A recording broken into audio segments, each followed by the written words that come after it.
jërë ngeen jëf mbokk internet Sénégal 7 dal leen ak jàmm mu nekk tim rek dama am solo ci ñun ñuy ànd ak yéen saa su ne ci lépp lu ñëwal actualité politique bu Sénégal tey jii ma dikkaat ci kër sama doyen sama grand frère également ku ma naw bu baax a baax ci taxawaayam ci li nga xam ne moo di chaîne médiatique bu Sénégal di grand Charles Faye nekkoon TFM ala foofu nekkoon fa chroniqueur li nga xam ni mooy ci jamono yi passé tey jii ma ñëwaat këram ñëwoon naa fi ay jamono si mu waxtaan fa si ne faram fàccewaat li nga xam ne moo di actualité bu Sénégal ci li nga xam ne moo xew ne ci penc mi ci ayu bés yu génn balaa ñuy door jataay bi dañ koy bàyyi directement mu nuyu ak mbokku internet yi Charles nuyu nañ la ziar la bàyyi la nga nuyu mbokk. waaw Bachir maa lay nuyoo bu baax a baax nuyoo aussi ku nga àndal di nuyoo ñëpp ñoo xamante ne ñooy liggéey fële Sénégal 7 ak ñu koy seetaan. alors ñu nekk ci weeru koor ñu leen di jàllal bu baax a baax ñu dugg ci jàmm gën ci bu baax a baax alhamdulilah. waaw sant yàlla bu baax a baax di ne alhamdulilah rabbil vraiment alhamdulilah parce que daa doon Sénégal yëpp ay woor fu mu ne nii xëy na suñuy mbokk yoo xamante ne animiste moom la ñu mun a wax animiste ñoom ñu ñuy gunge daal mais tey daanaka boo xoolee. Catholiques yi ak musulmans yi maanaam jullit yi parce que ñëpp ay jullit lañu foog nit ñi xam tam loolu ñëpp a ngi wóor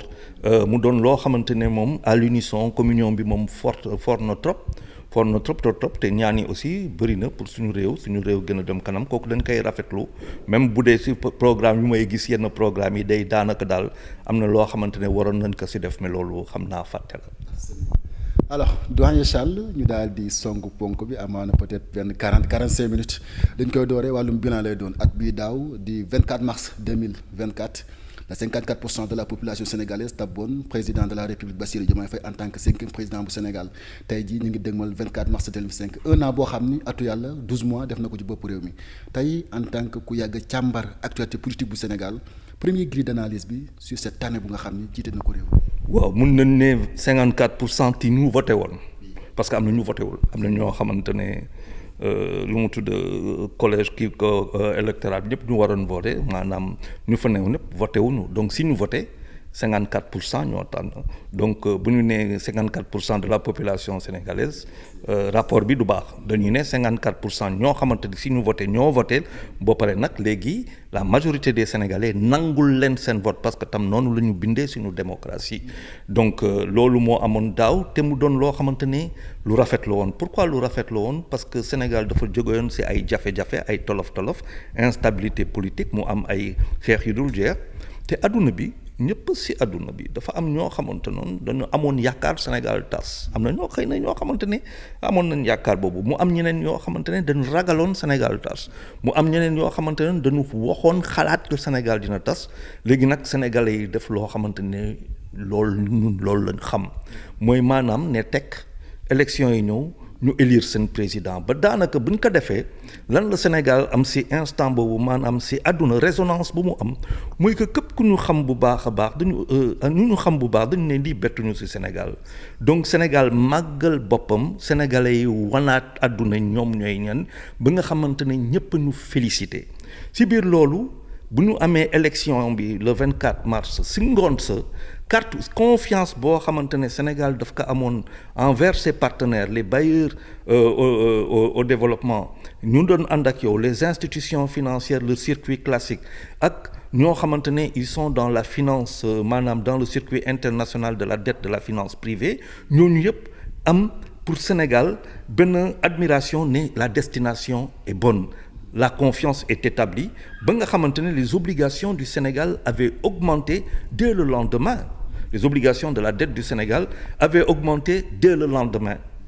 du 24 mars c'est-à-dire dès le 25 le lundi le matin suba teel obligation yi yéeg kooku mooy confiance bi taxoon na donc Sénégal entre le 24 le 25 lu mu tudd lu ngay xool le 25 mars 2024 boo xoolee ak le 25 mars le lundi ou peut-être pas c'est pas forcément le lundi mais le 25 mars 2025 la réalité a changé confiance boo xamoon moo fi newoon mu yokku le 25 mars 2024 confiance boobu newatu fi le 25 mars 2025 donc kooku c'est déjà une analyse mooy loo xamante ne da nga ko constater factuel la maanaam du ñu inventé donc boo xoolee tey tu ne peux pas dire que la visibilité la confiance qu'on avait on ne l'a plus un an après on ne l'a plus. alors est-ce que tey parce que la base bi taxoon tey confiance boobu nekkoon fi ba Sénégalais yi 7 millions de Sénégalais ñoo voté woon 54% génnoon ci voté li nga xam ne moo di nguur ñu nekk ci nguur. 7 millions de Sénégalais ñoo voté. sur 7 millions de Sénégalais ñu bokk kii 54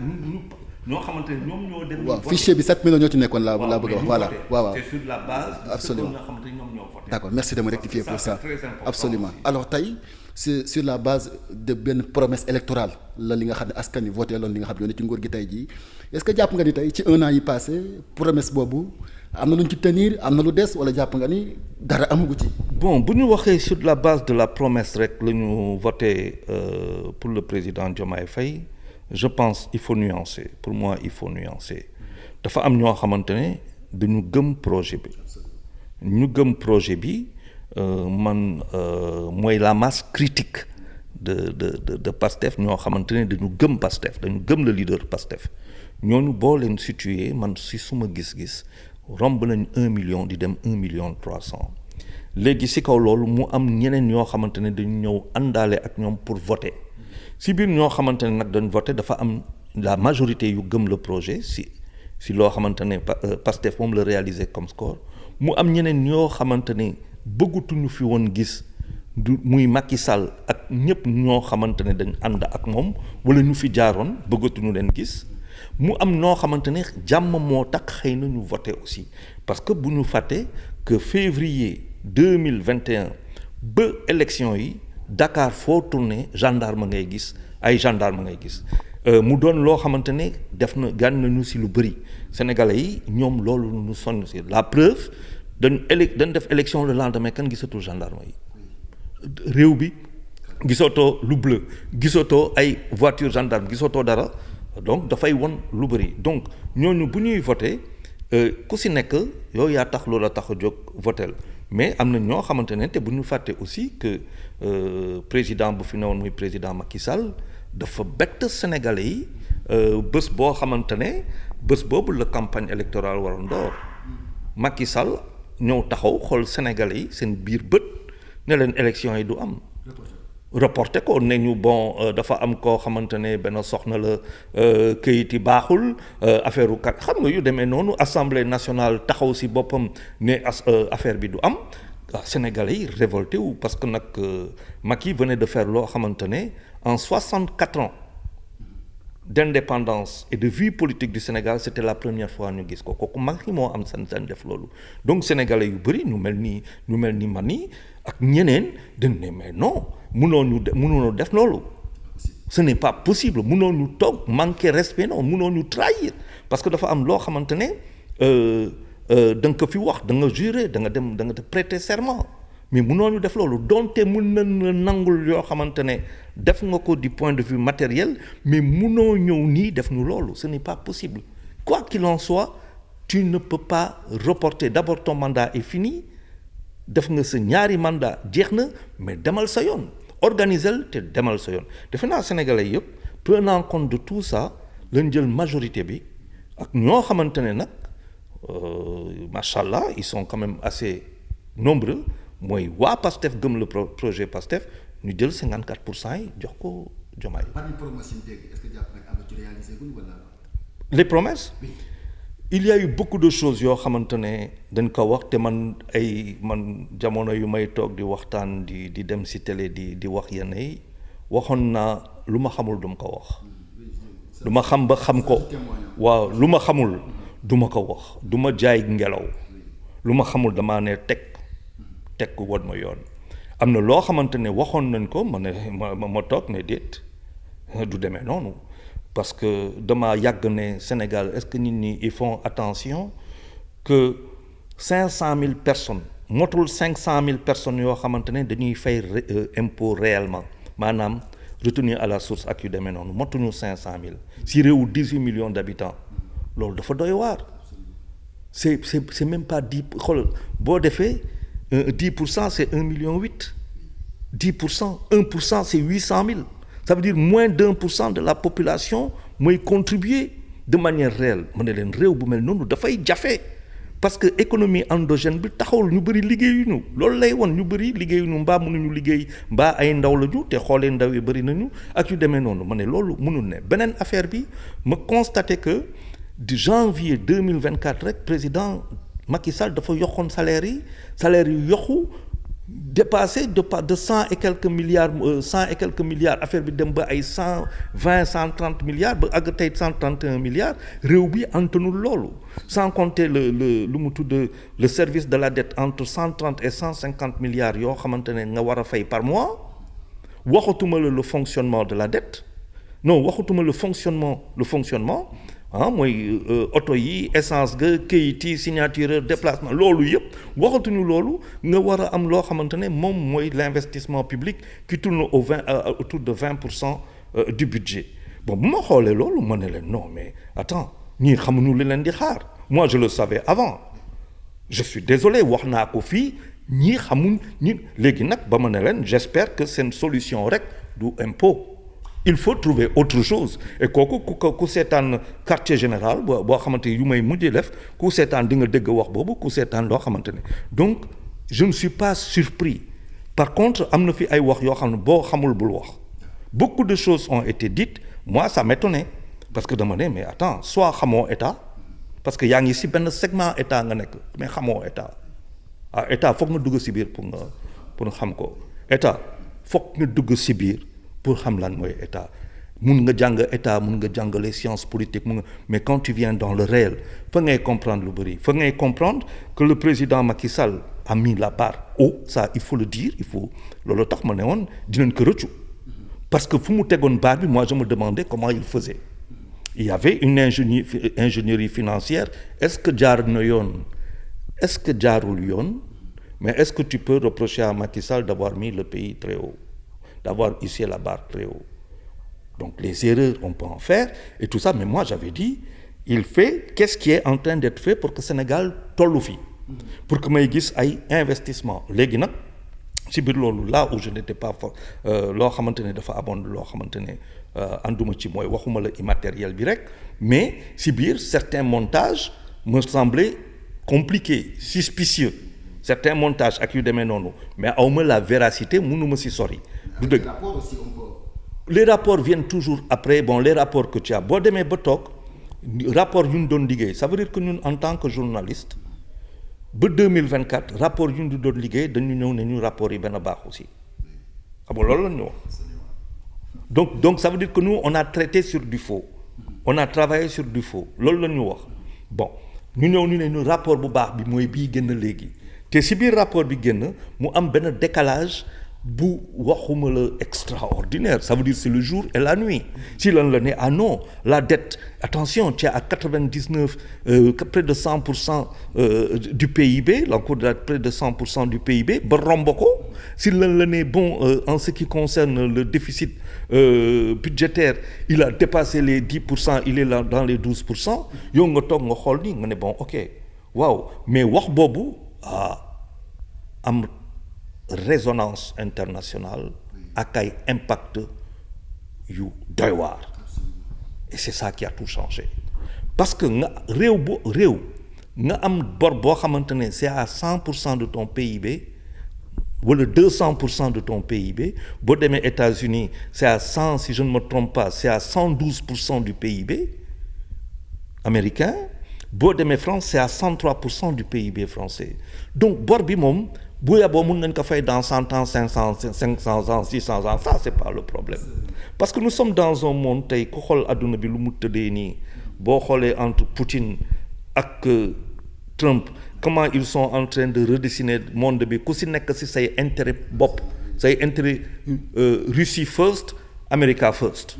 ku si nekk USA first ku si nekk boo xoolee ba nga toog di mën a toog di wax benn président mais yow amoo lay wax guerre bi sa dëkk la fay nu ngi lay def lu metti mais amoo la ngay wax muut ngay def parce que carte yi yoroo ko da lay won que adduna bi personne ne se fait de cadeau donc le vrai problème qu'il y a depuis nag bon boo xoolee un an après ce que tu peux constater que Sénégal ñaar moo am benn bi mooy que confiance ba mu amoon wàññeeku na donte nit ñi dañuy wax ak yow di la ne oui c'est très bien ce que tu as fait moom la wax c'est très bien c'est bien et tout mais est-ce que jox na la koppar non maanaam ñoo xamante ne ñooy say partenaires. On te dit oui, c'est bien, mu nga mel na élève xale bu ndaw ñu ne oui c'est très bien, tu as bien fait et tout mais koppar bi joxuñu la ko donc xam nga c'est pas y a rien de concret encore que juin bi ñuy dem mais juin dafa sori juin si diggante bi korité dina ñëw tabaski dina ñëw ak leneen donc loolu il faut nga xool ko ils n'ont rien fait donc et à l'intérieur du pays ku la nekk dëkk bi ça marche très fort alhamdulilah ñun ñu ngi toog di gondi di bonde di dem di dal ku la ko wax mbaa kooku moom salaire ba macha allah yor na ko mbaa mu far mbaa yu demee noonu mais sénégalais yu bëri dañ sonn kooku moom. alors grand Charles pour jeexal ci chapitre première année bu président Diomaye ci bopp réew mi gis nañ que ni ginnaaw buñ toogee le président wax na ko jëm ñaajo awma marge de manœuvre ginnaaw loolu gis nañ kenn ko bokk ci ñoom de Amadou Ba Pastef mu ni cette année c'est une année de réforme institutionnelle tey jii ñu gisaat premier ministre bu Sénégal génnoon xamle que ni pays bi dañ ko fekk au 4e sous-sol Macky Sall ak nguuram ñoo salfañ dëkk bi lépp bor bu rëy ci ndodd askan wi dafa jaxasoo donc faaw ñu may ñu temps ñu lijjanti mbir mi tey jii est-ce que at bii jeex na du ñu duggaat mën nañ sukkandiku ba tey parce que am na ñoo xam ne ñu ngi leen di baal ba léegi di leen comprendre parce que leen wax que ni Macky Sall moo yàq réew mi moo tax est-ce que loolu day dem ba am benn date butoir boo xam ne foofu lay yem dootuñu mën a baal ndax Macky Sall moo yàq réew mi parce que va falloir des actes wala jàpp nga ni mën nañ continuer ba léegi at bi ñu dëgmalaat 12 mois yi dëgma di leen baal ñu jubbantiwaat ndax Macky Sall moo yàq réew mi. xam nga boo toogee ne Sénégalais yi ku fi newoon ñu fi newoon dañ jël réew bi yàqu ko yàqet dëkk réew bi yàqu na kooku mooy may leen ñu temps ñu defaraat ko loolu lay tekki. du dëgg léegi ñaata temps lay def mais sénégalais yi ñoom ñoo ko tànn donc sénégalais yi tey on doit être cohérent avec nous-mêmes attention tey boo toogee sénégalais nga mere pouvoir bi mere Pastef mere mais tout ah non c'est pas cohérent il faut être cohérent quand même parce que yow yaa ko wax yow yaa ko tàmbale fa nga tàmbalee sa question munoo si 50% électeurs yu voté ngeen joxe pouvoir kooku présidentiel ba nu daw ba novembre législative ñëw nga joxaat majorité le même pouvoir mais majorité écrasante à l'Assemblée nationale boo pare te doo muñ amul sens. donc on est obligé ñu muñ. mais yow mais nit da ngaa xam looy bëgg mais sinon ça veut dire quoi. Moi, je suis pas d'accord avec la communication du Premier ministre. Hein. Depuis le 26 septembre, je dis c'est fini. Moi. Enfin, je suis par terre, moi. Sur quelle forme d'accord avec la communication? Mais par contre, je suis cohérent avec moi-même. Oui. Cohérent, c'est que je ne peux pas donner. Je l'ai dit, je le répète, il faut que les Sénégalais soient cohérents avec eux-mêmes. Quand même. Munoo téye nit nga jox ko pouvoir nga jox ko présidentiel jox ko lu mu tudd assemblée nationale ak victoire écrasante ba pare nga ne doo muñ voilà mais oui il faut être cohérent moi je comprends pas il faut être on a choisi quoi on a choisi le changement mais kan moo la wax changement dafay yomb te neex mais dañu koy dund il faut être cohérent avec nous-mêmes et de ce point de vue-là moi c'est pas à eux que je vais dire ah non je vais pas le faire nit àdduna xam nga ku choisir renoncer du dëgg looy bàyyi da nga koy xam nga ba ko dem tànn jëlee lële mais boo ko jëlee amee assumer le choix boobu tey ñun dañu war a assumer le choix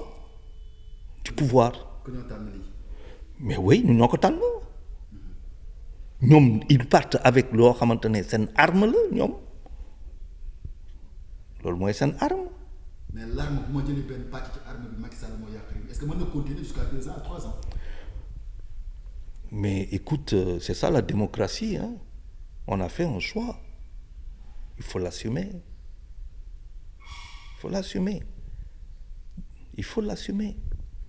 c'est ça il faut et aider assumer